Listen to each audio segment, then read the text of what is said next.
Watching, dissecting, and reflecting on reality TV helps us to better ourselves. It helps us to see ourselves in ways that perhaps we would not have. Sometimes we see ourselves as a character on a reality TV, Love and Marriage Huntsville. Maybe we see ourselves as one person and then we realize we have the habits or characteristics or of someone else. And when we see these interactions and these dynamics, we can look at that, isolate what the issue is, and better ourselves. So before I go in on anybody on reality TV, I just want to say thank you for making the sacrifice when it comes to your privacy, because a lot of us couldn't do it. And as well as the sacrifice of sharing your space with people that you may otherwise not want to share it with, because that is something that I probably could not do. Even if I could sacrifice my privacy, I'm not so sure how much of my space I could be world. The interview with Maurice, Scott, and Carlos King. Um, at first, I didn't want to watch it. I didn't want to watch it. I saw what other people had to say about it, and I didn't want to. I don't want to feast my eyes on something like that, right? However, I decided that if I was going to give commentary, then I may as well watch it myself. So, let me see. Window. I'm going to still window really quickly. Is that it? Nope, it's not it because I got rid of it. No problem. So we're going to dig right in, okay? And whatever I was about to share with you, don't worry, I'll still share it. I just don't have the screen to do that, to show you the proof. And while we're talking about that, it was this. There was a liquor store that Maurice had. And Carlos was like, "You have so much money. I've never seen anything like that. How much does something like that cost?" And Maurice was like, "The average man can afford it." And I looked it up, the liquor sword, and you can literally go to Google, type in Brandy liquor sword, right? It'll come up. It's about $120. So it really wasn't that expensive. Maurice was correct. It's something the average man could afford. But of course, Carlos very famously said to Melody Cherie Rogers, "Girl, you make so much money." And, she's obviously this millionaire, right? Straight up millionaire. Maurice is not one. However, I think because that comment accidentally made Mel look so good that maybe Carlos wanted to use it in some other, just like, remember when he gave Tisha that nickname, like Tisha Money Making More, because Mel is money making, or Tisha More Money More. He called her something like that in her Instagram post when people were like, "Oh, money making Mel Monday, blah, blah, blah, blah, blah," right? Um, I think that's kind of the same thing, like trying to big up people in ways that they're not actually big. The first thing I want to start off with is what is the most obvious thing about the interview between Carlos and Maurice, and that is that some gay black men are vying for proximity to heterosexual black men. So many times when it comes to gay black men, they are consistently in the arms of Black women or the LGBTQ plus community. And because we know that the LGBTQ plus IA community tends to be anti-Black, I don't care what you heard about a drag queen or what you heard about how people in the LGBTQ community, they tend to personify their femininity with Black womanhood isms. People can do the sister girl, okay, and still be very, very anti-Black, okay? So by and large, when you watch just go and watch a bunch of gay black men on YouTube. Their audiences are predominantly Black women.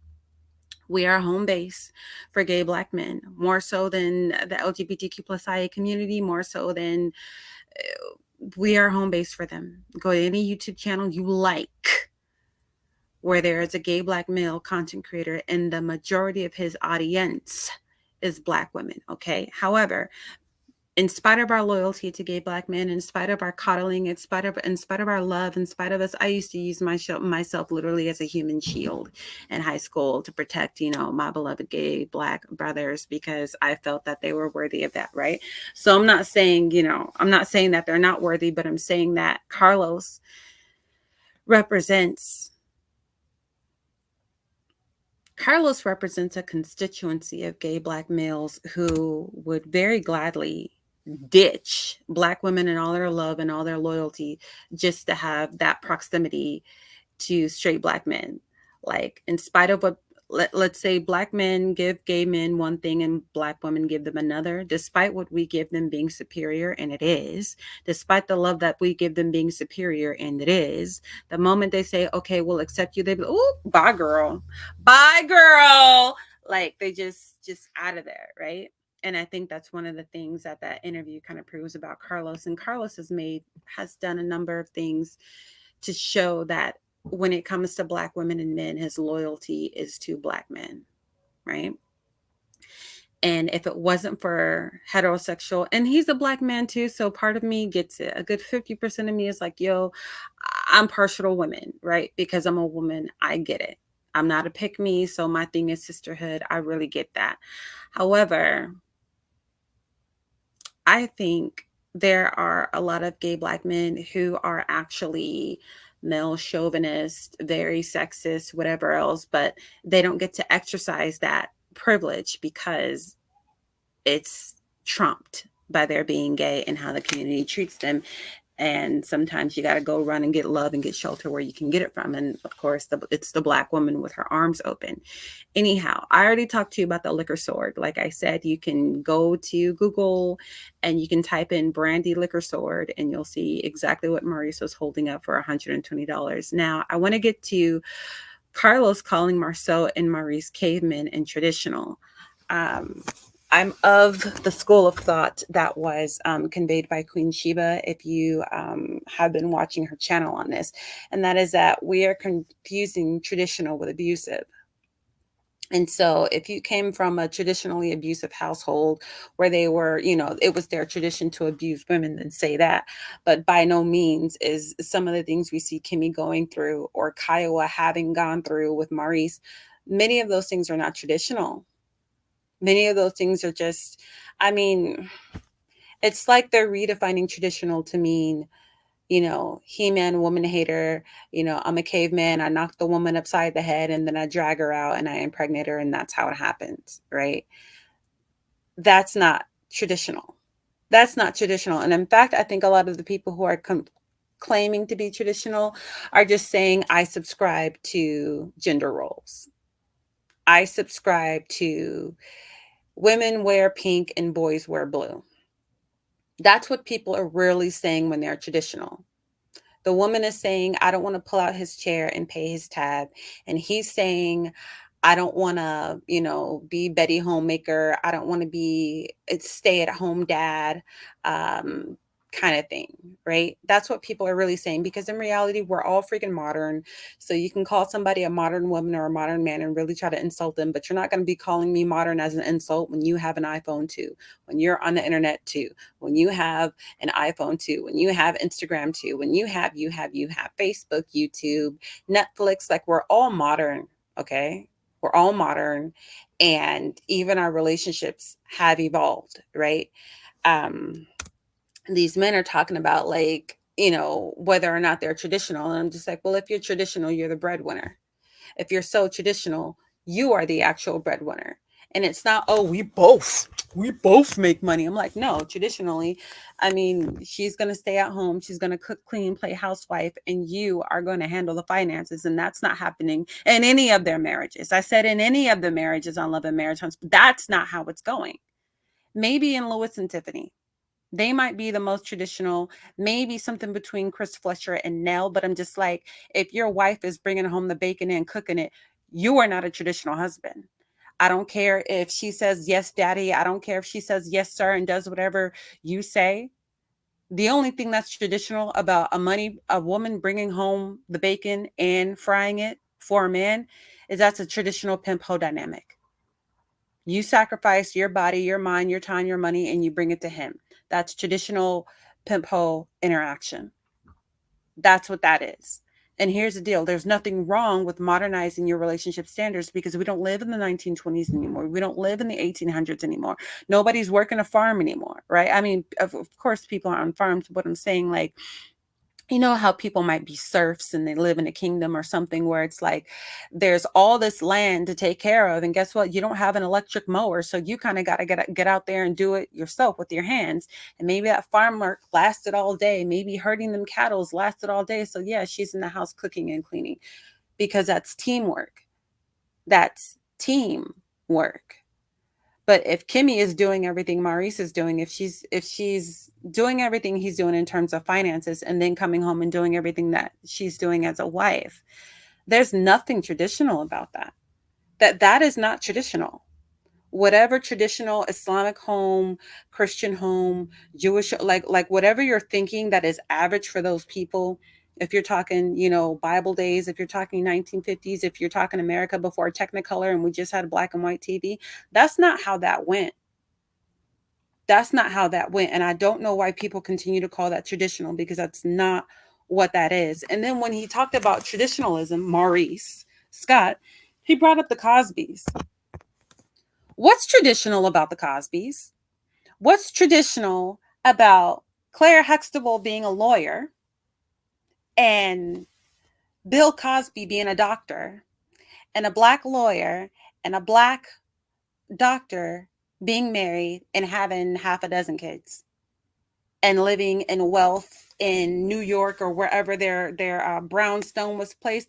I mean, those are some wealthy black people paying for college, all kinds of, like, if you're going to say traditional, that's fine. But the Cosbys was actually radical. And that's the real reason people came after Bill Cosby's legacy. He's also a man of Omega Psi Phi Fraternity Incorporated, but that's part of the reason people wanted to destroy his legacy, because he created such a badass black family that even when white people wanted to fantasize and escape to a world where they had the perfect mom and the perfect dad, they were imagining the Cosbys, to the point where even Blossom, right? She's played by the woman who plays Sheldon's girlfriend slash wife on whatever show that is.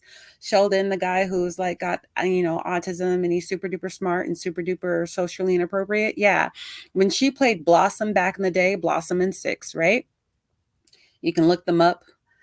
You can Google it. Her mom was deceased on that show. She lived with her dad and some siblings. So whenever she fantasized about her mom, you know who would show up? Claire Huxtable. You know who would show up in that white woman's house? Claire Huxtable. So I would say that the Cosbys were not traditional by a long shot. They were elite, yes.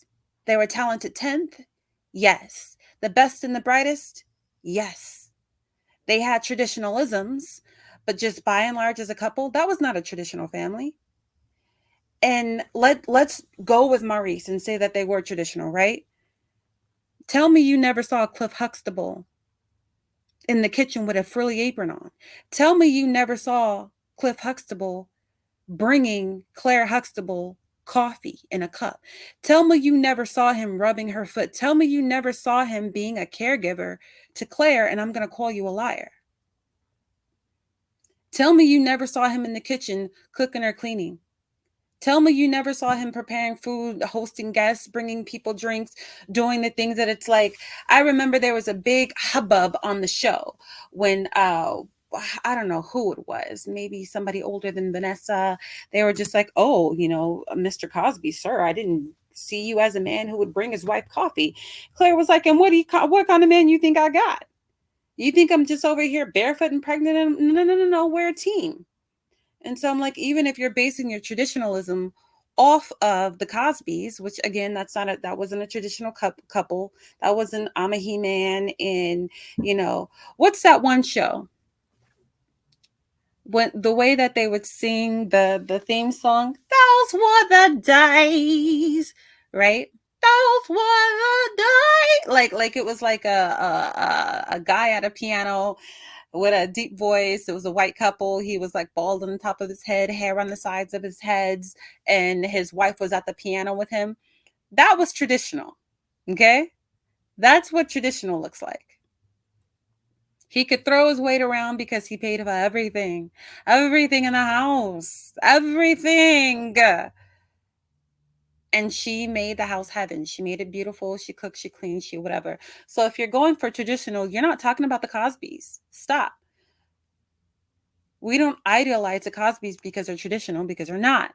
We idolize them because they were functional and they were beautiful and they set a standard, and how they lived and how they treated one another and how they treated themselves and how they presented themselves to society and the education that they value. You have all these men out here telling these women, all these men who hang out with people like Maurice, because we know that they were Kevin Samuels fans, all these people who will be like, your degree don't mean ish, your degree ain't nothing, I'd rather be with a girl who works at McDonald's. That isn't something Cliff Huxtable would never say to Claire. That doctor would never say that to that lawyer. He was proud of her for being a lawyer. It wouldn't, oh, your degree don't mean ish, you still beneath me, you blah, blah, blah. Cliff Huxtable never talked to Claire that way. He never talked to her like that. They didn't have that kind of dynamic. They were very cooperative with one another, and they had peace because they were willing to cooperate. They submitted themselves unto each other. When there were difficult decisions, they talked about it, and whoever, had the best idea, that was who was going to be yielded to. They worked together. It wasn't Claire submit, Claire submit, Claire submit. It was, y'all better go take that stuff off before your mom get home. Wait till I call your father. Right? Like, they were a team. They weren't a slave and a slave master. They were a team. And that's why we admire them. We saw them get through their fights. We saw them get through their differences. We saw them raise their kids. We saw Raven Simone, get big, and Rudy and all these other things. Like, we saw them stick through it and stick to it. We saw them handle hard decisions together.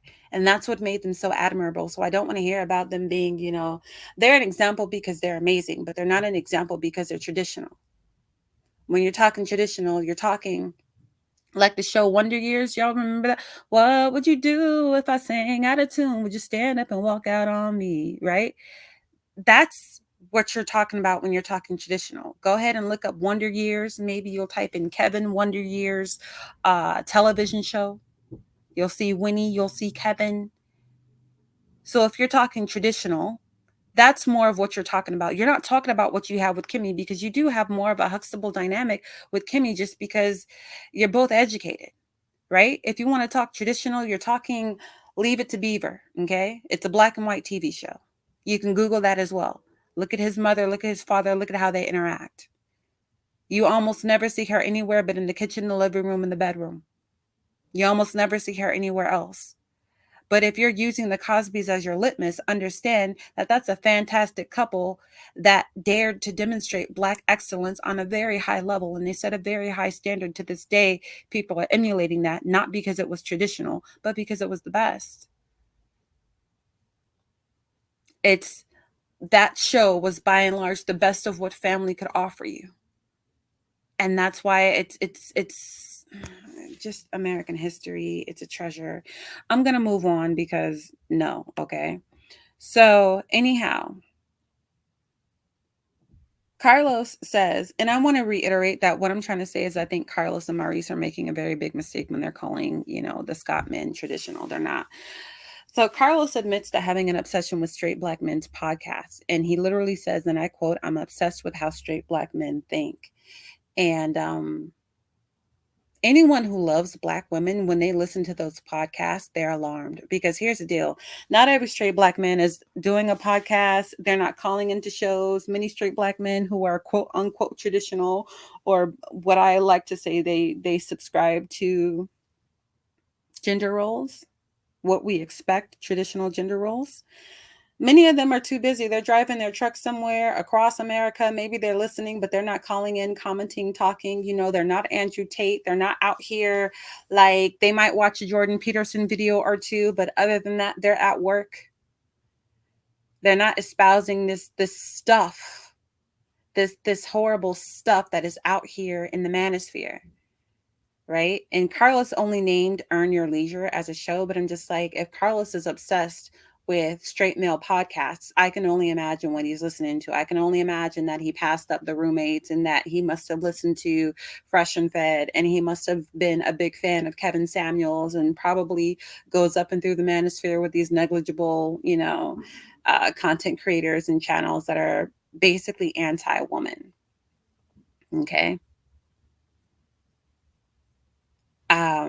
I think that says a lot about where Carlos is mentally and why his shows look the way that they look, and why he, like some other creative Black men in film and television, use the pain of Black women as a piggy bank. Use the exploitation of the pain of Black women as a piggy bank. But then when something goes wrong with a man like Martell, you want to cry big boohoo tears. Like, oh my God, I still think you're in love with Melody and it's okay. And yeah, see the reunion, whatever. If you watch the show, you know what I'm talking about. I'm going to move right on along. Maurice does this thing that I call cap on, right? Maurice does a timeline of when Black families begin to fail. And it's important that he said that because he's a 70s baby. So here he is calling himself traditional when in reality he didn't have a traditional family because his family failed when the majority of Black families failed. And he said it happened in the 70s, but to be exact, it happened in 1968, right? It happened right around integration. It happened right around, Plessy versus Ferguson has been outlawed. It's not separate but equal, is inherently unequal. It happened around the time Brown versus the Board of Education and these kind of cases, Loving v. Virginia, blah, blah, blah, blah, blah, blah. It happened around, okay, now we get to have white girls. Now we get to touch more than a Black woman. And you had a lot of Black men between the war and interracial dating, they abandoned their families. You had married ass Black women going to get welfare because their husband just up and abandoned, just up and deserted the family, right? That's what the great big Moynihan report says. So he was born into, Maurice, as a 70s baby, was born into this Moynihan report dynamic. So in reality, his parents divorced, right? And his grandparents had something that his parents did not have. And when your grandparents have something that your parents do not have, you're not always as acutely aware of what it takes for them to have that. I know so many men who talk about the good old days, the good old days, the good old days. And I'm like, you mean when your grandma couldn't read or write? Is that what you mean by the good old days? Do you mean by when she didn't have a choice because women were not allowed legally to open a freaking bank account or own property? Like which wave of feminism wave 1, 2, 3, which one are the good old days to you? When women were only a few steps over chattel, when Black men got the right to vote before white women because F women. And hear me, I'm not saying anything is, wrong with Black men getting the right to vote. But I mean, if white women couldn't vote, do you think Black women could? Do you think all Blacks got the right to vote at the same time? Here's my deal. Here's my my thing. Okay, Black families started to fail when Black men started getting the option not to stay. When they felt relegated to Black women, they married. So even during slavery, like what Maurice is saying, he's like, during slavery, during sharecropping, during Reconstruction, during all these historical eras, we stayed together. The Black family stayed together. And I'm like, the moment integration came along and you guys, all these freedom riders and these people who were going to sit in all these different places in order to desegregate them, and Loving versus Virginia rolled around where a Rappahannock woman ended up marrying a white man whose last name was Loving, Robert Loving, Richard Loving, something Loving, and he married the Rappahannock woman. I always try to tell people she was a Rappahannock because there are so many people who don't believe in Black Native Americans, but she was a full-blooded Rappahannock. Okay, so do with that whatever you will. I have some opinions on whatever. I'm not going to get into that. That's not what the video is about. But once it was okay, these men started to desert. And also, and by desert, I mean deserted their homes. And also, the wars that were going on at the time were really messing with these men mentally. And some of them were actually losing their families because they couldn't keep their hands off of people. People who fight in actual wars, and there's actual guns and actual, not just the person who sits in the booth and presses a button for a drone, but people who fight in actual wars, they must come home and be treated like heroes. You do not have to die to give your life. And so many of these men, they gave their life even though they were still living. What was their life? their sound mental health, their composure, their humanity, the things that some of these men had to do during war. That's why it's such a crime not to treat veterans well. That is why it is such a crime not to ensure that veterans have the best of physical, mental, and financial care. They deserve all of it. Yes, they deserve a financial break for making sure that we can cuddle up under this damn blanket of freedom that we have in America. They deserve so much. They deserve so much. But the problem is when you don't treat veterans well, particularly African American male veterans, they come home, they've been shot at, they've been disabled, they didn't have to get a foot amputated because they fought this and that person, this and that German, this and that Korean, this and that Vietnam War. And now they're outside of their mind. And their wives and their children can't take it anymore. And Black men don't want to talk about that. But between being able to have access to white girls in wars, that's what really took you out of the home. It wasn't just Black women being biatches. It wasn't just that, because many of these women wanted you to stay, and many of these women were willing to be your Kimmy. Kimmy is not the first of her sort. That Kimmy Scott who put Maurice through goddamn, excuse my language, put him through school, paid for his stuff, paid for that house, and slapped his name on the gosh darn deed like he did something. Oh, there was plenty of Black women like that back then and plenty of Black women now. Lynching, the campaigns of lynching, the reign of terror, our own, nation, government officials partaking in lynchings like they were picnics, right? That terrified Black women. And Black women put themselves in a position to be like, Black man, if you got to stay home, stay home. I will go out. These white men are not as intimidated by me as they are by you. I will go out. I will do this. Just stay with me. I love you. Just live. I love you. And I will break myself until all of a sudden I'm not so pretty anymore. And all of a sudden I'm not so soft anymore. And all of a sudden I'm not so your preference anymore. But it's because I want you to live. That is the saddest love story. That is the saddest. That is one of the craziest stories of unrequited love. The way Black women disfigured themselves for the sake of Black men. I mean, Jesus on a cross themselves.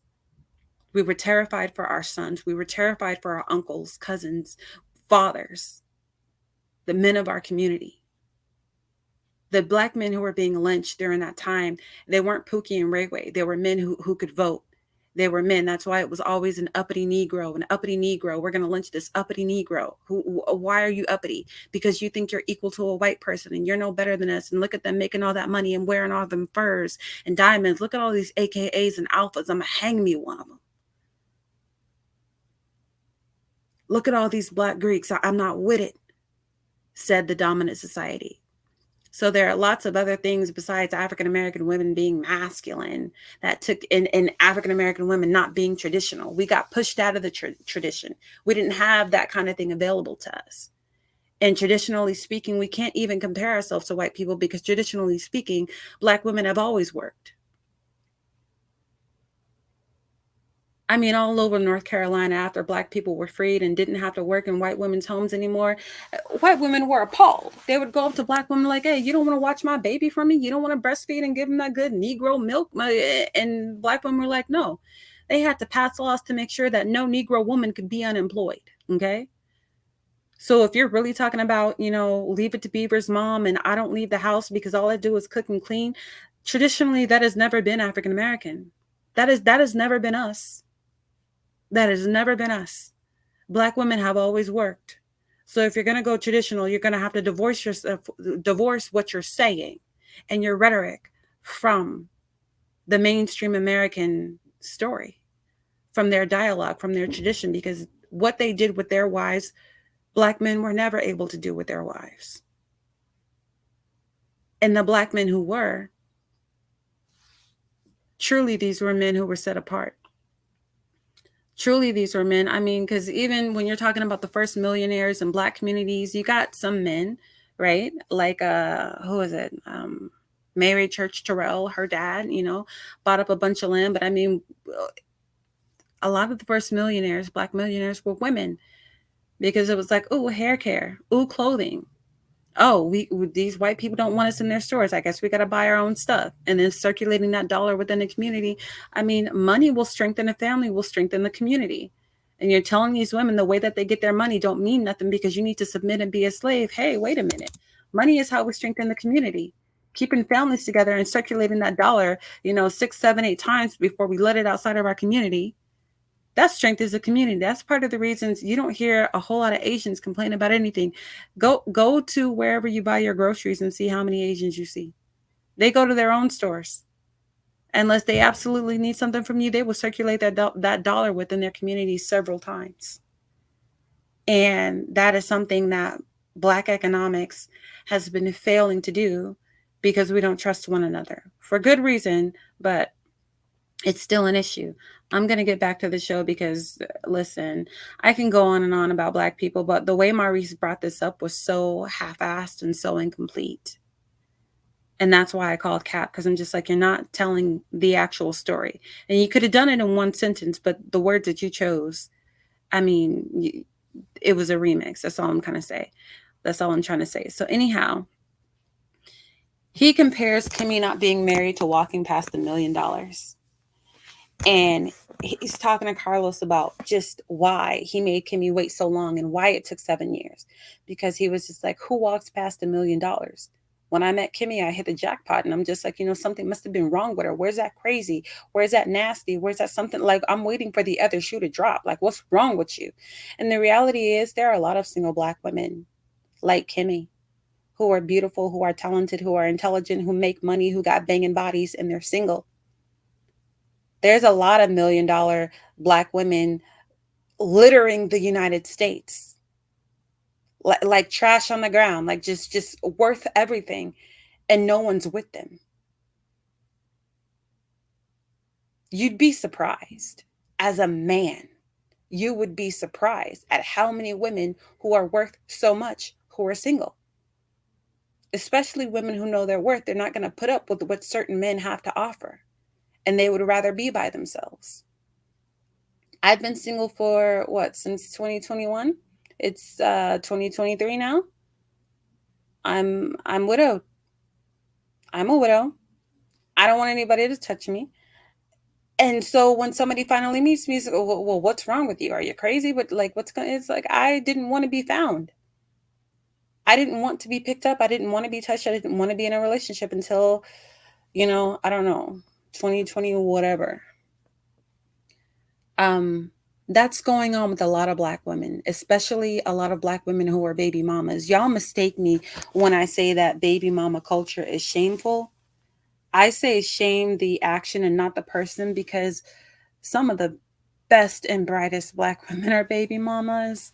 Some of the most brilliant thinkers. I mean, just educated, Ivy League. Like, some of the best and brightest Black women. Some of them are wives, some of them are baby mamas, and I'm just like, you hear these idiot men on these podcasts talking so bad about baby mamas. Do y'all know my life as a woman? Let me tell you like this: when it comes to baby mamas, what I know about baby mamas, there is no woman more sought after and more occupied by men than a baby mama. Her biological baby daddy wants her, the new guy wants her, and her coworkers want her. Like, men half her age want her. Like, every baby mama. I mean, she's got, like, how Earth or different planets have moons that are orbiting around them. I've almost never seen a baby mama without 2 or 3 men orbiting around her as a planet, waiting to get in there, waiting to eat them little kids' fruit snacks, waiting to get in her comfortable ass house, nice little Section 8 voucher, whatever it is. He don't got to pay too much. Let me in. I could live off, what she got here and be rich, and I could flip my money here because the rent ain't too high, blah, blah, blah. It's always food in the house. It's PlayStation in the house because she got all these kids, man. I'm trying to live here. Wi-Fi, good. Food, good. Neighborhood, good. Yes, let me in. When I tell you baby mamas are occupied by men, I mean, I went through undergrad, and we, as, virgins or girls who were inexperienced, We had less men around us than did the baby mamas. First of all, they didn't think that we were accessible, right? They thought we were too high and mighty. You're young, you're virtuous, you're conservative, you're educated, blah, blah, blah. I can't get with you. So these girls are somewhere lonely, right? Being the, the quote unquote cream of the crop, they're somewhere lonely. Meanwhile, men are like targeting targeting the heck out of baby mamas. This is why a lot of baby mamas end up with 1, 2, and 3 and 4 baby daddies. And these men are not satisfied until they leave a baby in this woman because they want a connection to this woman who's holding it down, who has it together, who is stable. So if ever he becomes unstable, he can freaking, like he has a line to her, like he has some kind of the, like he can just crawl back in the name of, oh, I want to work, make my family work out, I want to try again, and come back in. And so they orbit around these baby mamas because a lot of baby mamas are doing the damn thing. So yes, I want Black women to be married, blah, blah, blah, because I don't like the stereotype and the way that people treat Black women when they assume that we're baby mamas, especially those of us who have been married, rings on our fingers, and people start, looking down on us, calling us names or whatever. But all in all, as people, baby mamas are killing it. What a tangent. All right. So calling Monster a man. I took I took great issue with Carlos King calling Monster a man, especially as a homosexual male. That is a bad look on Black homosexual men. That is a bad look on gay Black men for you to look at a 16-year-old and say that is a man. In as much as it would be, this Queen Sheba said something similar, in as much as it would be if you were a heterosexual man looking at a 16-year-old girl and saying that's a grown-ass woman. I don't need to tell you how predatory that sounds, and I'm grateful that Carlos cleaned it up at the end by calling him a teenager, because that's all Monster is. That is a whole entire teen, and that is a baby. That is not a man. You can say young man, you can say what, that is not a man. That is not a grown-ass man. That's not a grown-ass boy. That's not a grown-ass kid. Like that's just a child. That is a teenager, adolescence. That is not an adult. I'm uncomfortable with adults calling children adults. I am uncomfortable with the adultification of Black children. I don't care how tall he is. I don't care if that boy is 6'1". That is a 16-year-old. Moving on. So I wrote down this. I'd rather call Monster Monster than refer to Monster as a man. And I'm going to leave it at that. I have to be honest, I identify with Maurice when he says he's going to double down on monster, because he pulled up the Merriam-Webster dictionary for you. And he's like, monster means this, this, this, this, this. And it also means a highly successful person. So now what? I know I call my son Monster because he's surrounded by people who own businesses and they're movers and shakers. So how you going to lose with a winning hand? He's going to be a beast out here.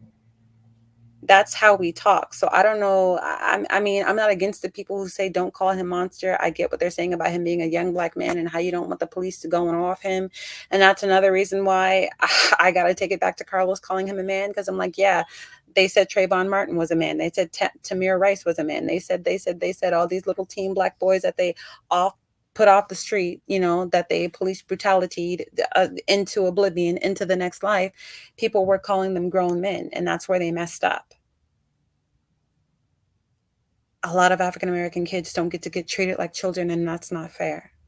And there's a lot of oppression that is wrapped into that when people are adultifying small kids.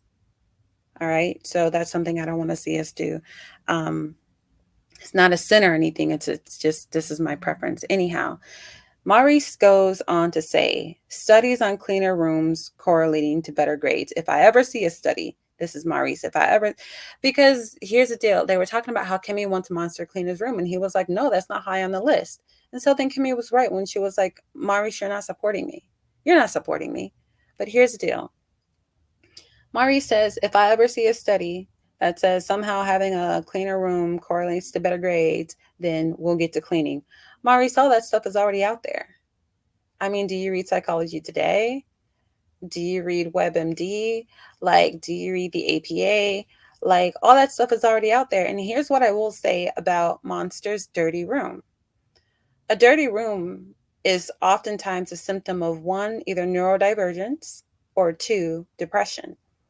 And Monster doesn't strike me as neurodivergent. He could be, I don't listen to him talk enough. I don't listen to him do anything enough. But Monster is clearly depressed. Have you never heard anybody say that sometimes your surroundings look a lot like your insides? What you surround yourself with on the outside is indicative of what you surround yourself with on the inside. So many people who have these dirty ass rooms, they feel dirty on the inside. They feel depressed. It's a sign of depression. It's a sign of being despondent and detached. It's a sign of there's something wrong. Because when you feel better, you want better, and you're just like, oh, I don't want to mess around me. I don't want a plate from 4 months ago in my room. Ew, I want to get that out of here. And you organize. So if there's nothing to say about Monster's grades because his room is dirty, there's something to say about his mental disposition. And yes, depression can contribute to low grades, which Monster has right now. So booyah. Clean room's important. Oftentimes people are sad, they clean up their house, they take a shower, and they feel a little bit better. Here's something I learned in my life. Peace has an anatomy. You hear different Asians talk about feng shui, and feng shui is like, your head due north, or how you want to, this is your money room, this is your family room, this is your blah blah blah room, this is your prosperity area. This is like mapping out things according to the directions, northeast, southwest, whatever it is. Those are real things. Those are real, actual things, and they do actually matter. You can create stagnant energy in a dirty room where you need energy to move and you need things to happen, and you wonder why, there are little kids having a bunch of nightmares and all their dirty clothes are up under their bed. And it's like, oh, it's a monster under the bed. Well, it's laundry under the bed, but it also brings with it a bad aura. You got all these poopy pee stained underwear, whatever it is, and food from whatever. Like it invites low vibrational energy. And when I say low vibration, I don't mean the good vibrations like the Om in the earth. I mean negative entities, right? When kids are like, oh my gosh, there's a boogeyman, I dare you to clean the room and see if that kid still sees it. All I'm going to say. So yes, it's important for Monster to clean his room. And again, Kimmy has already raised a Renaissance man. Kimmy has already raised a man of valor.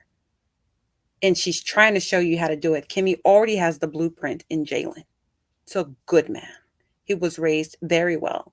So for you to even belie and deny Kimmy and be like, well, that's not important. Well, that's not important. Well, that's not important. Well, these were important when she was raising Jalen. And you want your kid to come out kind of like him, successful on his own after college. A lot of people are not on their own after college. A lot of millennials move right back into the parents' home after college because it's a different world. It's harder to support yourself. Jobs aren't paying as much. Land and property, housing costs a lot more. A lot of people who graduated just straight out of college, they were not able to do what Jalen did. They weren't able to get a condo and start working on their master's degree. There are plenty of people who were unable to do that. That kid is standout. Jalen is a standout character. And so for you to sit there and belie Kimmy, I'm just like, well, clearly, I mean, you're not allowing her to imbue the quality. The quality and the qualities that she imbued into Jalen, you're not allowing her to do that with Monster. You're tying her hands behind her back. She already knows how this goes. She already had an adolescent. She already had a teenager. She already had somebody going through puberty and whatever else. And she's trying to show you the way and you're denying her, right? So there's that. You're crippling the process. Here's the deal when it comes to Monster not cleaning anything, because I was hurt on Kimmy's behalf when Kimmy said, well, you got to clean this and you got to clean your dishes and you got to rake the leaves. And Monster said, well, why are you telling me? Now, on a kid level, I feel Monster, because I'm just like, if I think that you're the person who broke up my family, I got that kind of energy towards you. On Kimmy's level, it's like, bro, you eat my food, you live in my house, you under my good air conditioning with all my lights, every game you play, everything you charge. Like, This is my house. Like, I just slapped your daddy's name on this. I paid for this, cuh. Respect my house. Maybe I don't want rats. Maybe I don't want roaches. Maybe I don't want flies and gnats flying around here because you got a piece of fruit out. It's my house. In reality, it's legally her and Maurice's house. But if you want to talk about the toil and the struggle and the to and fro and the travailing and who put the money where and who had to sweat, that was Kimmy. That's Kimmy's house. Kimmy's energy and her essence is in that house. Kimmy, everybody gives their life to a certain kind of profession if they're working, and the money you get from that, whatever you purchase with that, it has some of your life source energy attached to it. And that house has Kimmy's life source energy attached to it because she put all that money into that home. Just like she's so attached to Maurice because she put him through law school. That's a hefty investment. And so for you to come over here, I'm 50 something, right? I'm 50 something years old. I'm in the latter part of my years, and you're just going to disrespect my house. Like this is my life. You see these cabinets, you see these corners, these kitchens, it's this bathroom. This is my life. This is where I put my life's investment, and you're just going to fuck it off. It's going to be dirty. You're not going to clean up. Like, I would have a problem with that. I couldn't let you stay. Let me just be honest. Uppity unicorn, I couldn't let you stay. You would have to go if that's how you treated my place. You kick my toilet, I'm looking at you some kind of way, even though I only, defecate there, use the bathroom there, relieve myself. That's a problem. And it's disrespectful. And that's about honing character. When even though you don't like this person, you follow the rules. That's honing character. That's creating self-discipline. When you say you may not like Kimmy, but you will respect her. When a child can do that, they're gaining character. Like Maurice, there's all these ways, there's all these teachable lessons, teachable moments in these lessons just waiting for you to grab for Monster, and you're not grabbing any of them. You don't care, he doesn't care. You don't care, he doesn't care. As far as he knows, he's behind enemy lines. You destroyed my family, Kimmy. I don't care for you, Kimmy. Don't ask me to do nothing. I'm not doing nothing. And my dad said I don't have to, so F you still. All right, so I want to move to the part of the interview where Maurice was talking about sex. And he had the nerve to say, when I think of her having sex with me, even though she doesn't want it, I think of her standing by me while I'm standing by her. You will never, Maurice, Dwayne Scott, whatever your name is, you will live and die never having given Kimmy what she's given you. It ain't enough that you can give Kimmy to even the scales, to even balance the scales of who gave who what. Like, I gave you one finger, you gave me one finger. I gave you one eyelash, you gave me one eyelash. I gave you one fan, you gave me one fan. Right? Just random things. But I'm just like, you could never. Maurice, you're going to live and die without giving to Kimmy what she gave you. Kimmy gave you life. Kimmy gave you a new life. Mr. Attorney, Mr. Valedictorian, Mr. Credit One, Mr. She gave you a new life. She funded it. New life, new home, new shelter, new like bro. She'll never get that time back. She'll never get that money back. She'll never get that health back. Everything that she invested into that home and into your career, into your education, that is gone from her. The years have gone. They're not coming back. You cannot give to her what she gave to you. So what do you mean, me standing by her while because you're somewhere sad about her having cancer? What do you help her with? What do you mean standing by her? If you were standing by her, why aren't you waiting on her hand and foot? You should be massaging her back, her feet, running her bath water, ordering takeout, doing what you can do to cook the food. She's fighting for her life. She's fighting for her life. And I don't care if she's in remission right now. Congratulations that you're in remission. I pray that you stay ever in remission. But she's fighting for her life. This is a time for you to take on everything that she's ever taken on. This is when you put gender roles aside. And every traditional family agrees. You see, in a traditional family, when the breadwinner gets hurt, that's when the woman steps up. Right? That man gets hurt, he gets disabled, he gets laid off. That's when she steps up and starts spending her money on the house and her money on him. And when it's completely appropriate and nobody's looking at them crazy for doing that, because that's that's within the little tiny box that society has made these gender roles. But you, with her as your provider, and Kimmy is your provider. Kimmy gets the bottom dollar. You know, maybe you guys are the most well-paid couple on Love and Marriage Huntsville because you guys are always in the cuts. You guys are always on screen. So you guys are not getting left on the cutting room floor the way that Mel and her mother are. So you guys are getting paid scene for scene. In reality, you just saw your breadwinner go down. And so you make like the traditional wife, you make like the traditional partner who was being provided for, and now you take it on. You were supposed to take on Kimmy's load while she was suffering. She was never supposed to maintain that load, and that's why people are looking at you crazy, Maurice. She was never supposed to maintain the load that you made her act as if she wasn't sick at all. The cooking, the cleaning, the sexing, the working, like it was as if she didn't have cancer at all. It's as if her death wasn't on the table at all.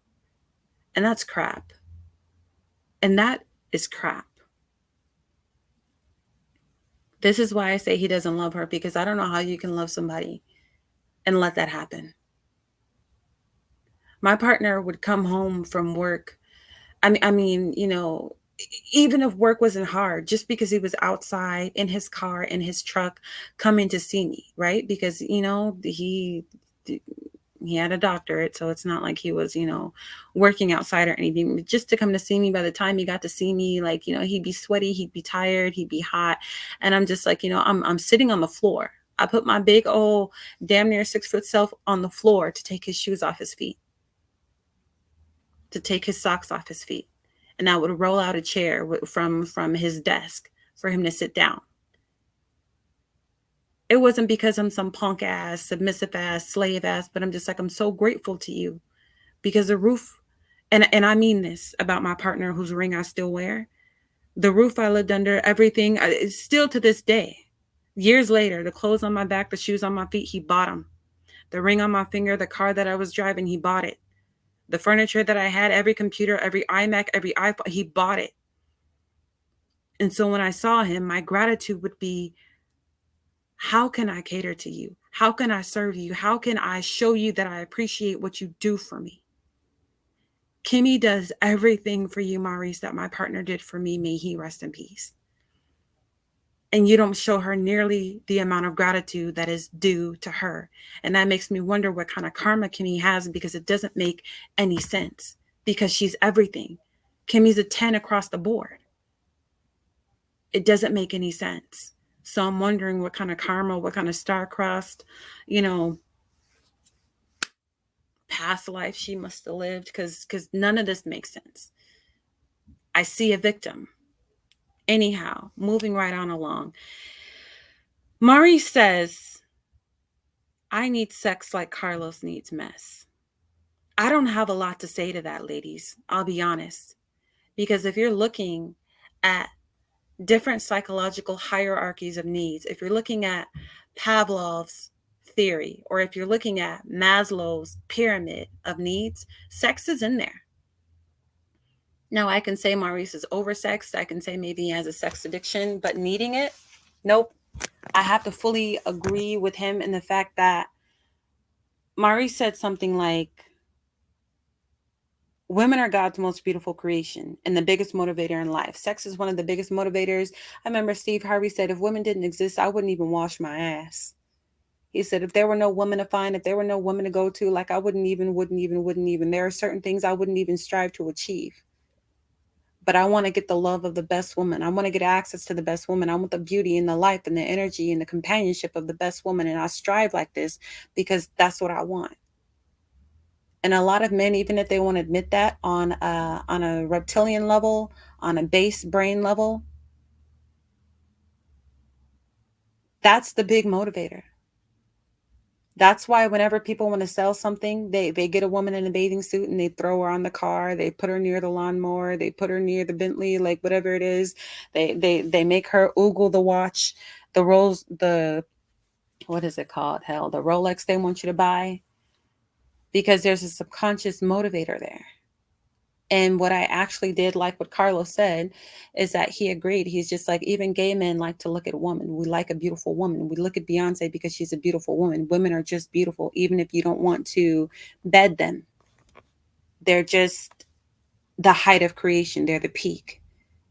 And that's something I can agree on. However, it's like some people, it's pearls before swine. There are some people who are going to admire the pearl, wash the pearl, put the pearl on a necklace, put it under a, on display and under a gentle light, and make sure it's clean and safe and protected by all kind of buzzers and lights and security systems. And then there are people who are just gonna, trample that pearl underfoot. A pearl is a pearl wherever you put it, but I'm just like, Maurice doesn't seem to, like, he seems to be more of the pig and the hooves trampling Camille underfoot than he seems to be the person who, oh, this is a freshwater pearl. Do you know how much freshwater, this is a saltwater pearl. Girl, do you know how rare it is to get this deep sapphire blue saltwater pearl? Like, psh, this size, right? He's not a person, whatever. It's like he knows Camille's value and doesn't at the same time. Anyhow, um, let's talk about Maurice as a deacon, right? Because there's something called church hurt. Church hurt. You can YouTube it. Do a YouTube search of church hurt. And church hurt is when people get a really deep emotional, psychological wound because of church, right? Or their religious organization. So you can call it mosque hurt if you wanted to. But basically, it's when your religious leaders do stuff that you wouldn't even do, that a low life wouldn't even do, like touch a kid in the wrong way, like touch somebody else's wife in the wrong way, like embezzle, like run fraud, like sell, like just it blows your mind because you're just like, but wait, you're my pastor. I yield to you, but wait, you're my deacon, but wait, you're the bishop, but wait, you're the first lady. What do you mean? This is what you do all day. What do you mean? Right? You get your mind blown by people who were who you took as moral superiors. This happens oftentimes when people are in their 20s, when they get their church hurt, in their teens and in their 20s, when their eyes get open to something crazy. And for some people, they can't go back to the church.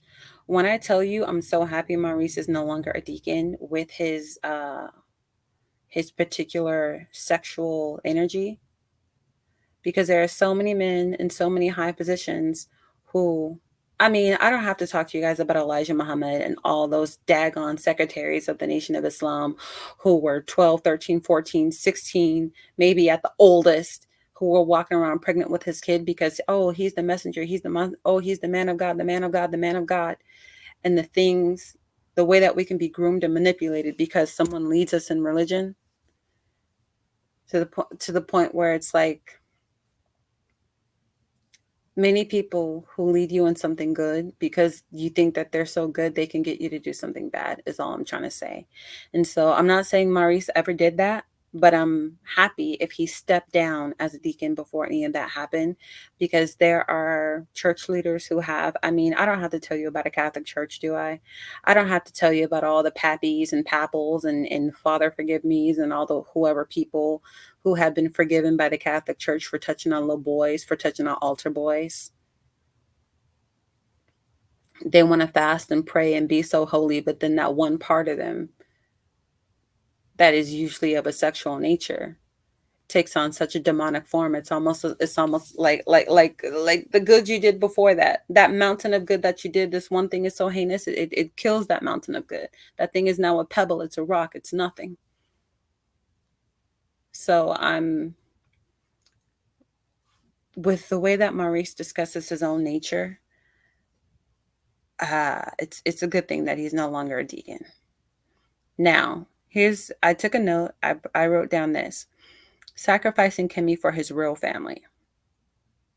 Right. And the reason I say this is because, I mean, I've got videos on this, right? So I'm not going to go into every reason, but basically, when Maurice finally got money, who did he want to spend it on? Think about it. He barely wanted to take Kimmy for a honeymoon. Y'all remember that? But when he finally got money, who did he want to spend it on? He wanted to spend it on Kiowa and Monster. When he finally got to a place where Kimmy put him through school and Kimmy made him a home owner and Kimmy gave him, he was like, all right, now I want to get a house for Kiowa and my son and I want to move him to Huntsville. It wasn't, girl, you've been so thankful, so faithful, you've been so true to me, you've been my ride or die, you've been my backbone, you've been my, when my back is up against the ropes, you're my hope. Like, Kimmy, I'm gonna make all your dreams come true. It was like, yay, Kimmy, now that you made a man out of me, the first thing I'm gonna do is go take care of my family. Bye. And it's like, dude, like the first thing you want to do, and it was even on their anniversary weekend where they were all out, you know, in the little camp area or whatever. She had to go out on the veranda and cry herself a river because Maurice wasn't going to swim in it. So, you know, it was just for her. Like, oh, by the way, I'm moving Kiowa and my son here and her husband, and it ain't no two ways about it. We can't discuss it. It ain't on the table for discussion. That's all. When he finally got money, look where he spent it. Because I'll tell you like this. A man puts his dollar where his heart is. There are some women that a man just won't spend money on, even if he has it. He just won't do it. And then there are women who don't even have to ask. He'll ask you first. And it's the same man, right? Let's say we're talking about the same man. Men put their money where their heart is. Men put their money where their heart is. So he might say something flip. He might XYZ. Look at where he puts his money. That is where his care and concern is. And that's another reason why these bejeweled ass, bedazzled wives are important, and why in so many communities from Silicon Valley to Orange County, wherever, the status symbol, you'll see a lot of men walking around in cargo shorts and freaking graphic tees, right? Just like nerds. But when you see their wives, they're lit like a Christmas tree because you're putting that money into home, which is exemplified by your wife. They're just like, oh, look at this man. Look at what he got. A lot of these men, when they're wealthy, you can't tell what they have by looking at them. But when you get a load of their wife, you're like, oh, this dude right here is working with something. Look at her. Look at her caliber. For her to love him, man, he's got to be the man. Let me go and respect this guy. Let me go shake this guy's hand because look at him. Look at him. Look who he's with. Right? So when Maurice, as soon as he got money, Kiowa and Monster. That's why I say that there's a sacrificing of Kimmy for his real family. And I'm sorry, that doesn't include Kimmy based on the way that he's acting. He acts like, you know, Willy Wonka, the original one, and the little kid's like, I got a golden ticket. I got a golden ticket. That's Maurice and Kimmy's the golden ticket. Lastly, Carlos kind of leaked that he thinks Martell is a dumb blonde. And here's how he did it. He asked Maurice a question full of sexual innuendo. When, because Maurice was like, you know, if I couldn't have sex, it's like telling me the world has to be black and white, and I love color. I love color. I love color. And Carlos goes, well, do you color inside the lines or outside the lines? And he looked at him like, man, come on. You know I color inside the lines. And he goes, you are so smart. You are so intelligent. You are so quick on your feet. Because let me tell you, if I would have asked Martell that question, he would have said something like both. And I'm like, oh, reveal how you feel. Reveal how you feel. Reveal how you feel. And he just, again, you know, praised Maurice for his intelligence. And I got to say this, when I watched the interview, he's not as much of a meatball head as I thought he was, meaning I find him to be intelligent and sharper than what he gives on the show. What he gave in that interview is more than he's ever given on any episode ever. But that makes me realize that it's, you know, it's a strategy. He doesn't give as much as he can on the show because he's hiding and he wants to hide. And he'd rather look like a meatball head than who he actually is. Remember when I talked about Martell and how he's an idiot and how he can't do no better because he can't think any better? It doesn't absolve him of anything, but I'm just like, you're stuck like that. It's worse for Maurice because Maurice is intelligent and he can actually do better. He can do better by Kimmy. He just refuses. So the one who knows is not equal to the one who does not know. And between what I've seen in the past month, they got me thinking of the core 6 men, Marceau is the best. And if you really want to get to talking about traditional and you're looking between the Scott men, Tisha is actually a stay-at-home mom. They're trying to big her up as a boss. I keep trying to force her out there as a boss. I keep trying to put her out there like she's some kind of melody, and she's not. She really is that stay-at-home wife. She really is that I don't have a clue what's going on in the outside world because I'm making toast and cleaning, breadcrumbs off the stove and off the toaster oven. She really is that. She really is. I know all my kids' allergies. Meanwhile, Marceau was somewhere not knowing that our kid is allergic to nuts, offering him a peanut butter and jelly sandwich somewhere. She really is in the house and he really is outside the house. The power couple is not the traditional couple. Martell and Mel were not traditional. But also, Kimmy and Maurice are not traditional. This is why Marceau said, hey, Mel, watch it. I don't want to be a power couple. I don't want to be Mr. Mom. I don't want this whole equality thing. Marceau's way more into tradition than Maurice is. Way more. And even then, Tisha is still, everything's in her name. All these loans, all these PPP. It's just, if it was a race, Marceau would be winning.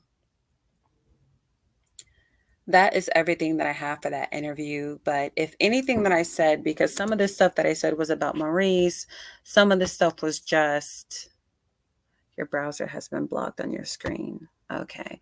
Some of this stuff was about Maurice. Some of this stuff was about, 1968, Plessy versus Ferguson, Brown versus the Board of Education, Loving versus Virginia, right?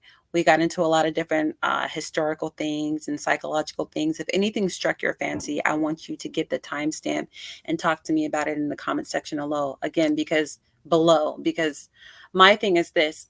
I'm not reviewing these shows so I can kiki at people and so that I can laugh at people's despair. Personally, I'm horrified by Kimmy's life. Personally, I've been brought to real tears over what they put Mel through, right? I'm not watching this and I'm not talking to you about this so I can be a bitch and just gossip about people and kiki.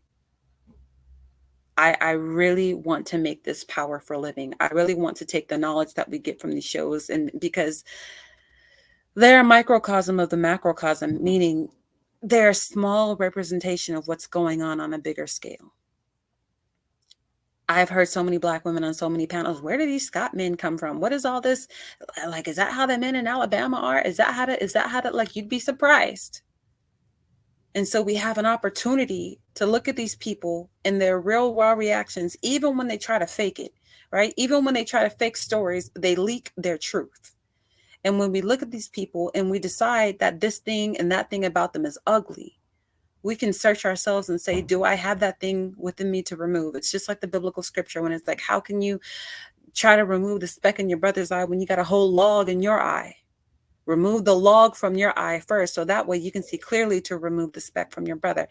This helps us to be self-critical.